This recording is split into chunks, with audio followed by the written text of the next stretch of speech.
So there's been a development in our talks with Gillian Keegan. She sent us a letter today saying that she has agreed with the Prime Minister and the Chancellor to enter substantive formal talks with us to resolve the dispute between us.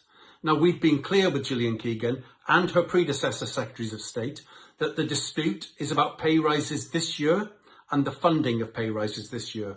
We want pay rises to at least match price rises, maybe even to close the gap a little. But in all the discussions we've had up until this point, she hasn't been prepared to countenance that, nor to talk in a serious way about pay next year. So we hope this letter is a sign of some change. It mentions the Chancellor. That might be a good point. But she says that she won't talk with us unless we cancel the strikes for next week.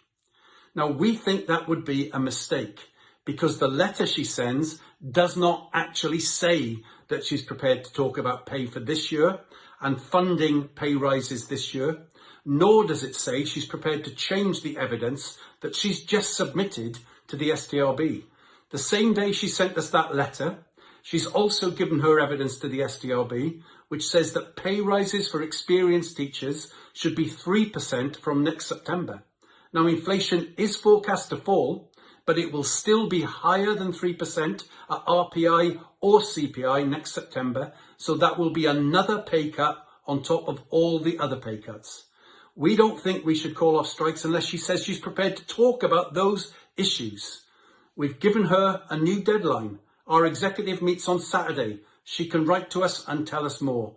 But right now, I'm saying to you, and Mary is saying to you, let's be ready to strike next week. It's our pressure that is starting to tell. It's your pressure that's starting to tell. You have to be ready to take that strike action next week. Thank you very much for listening.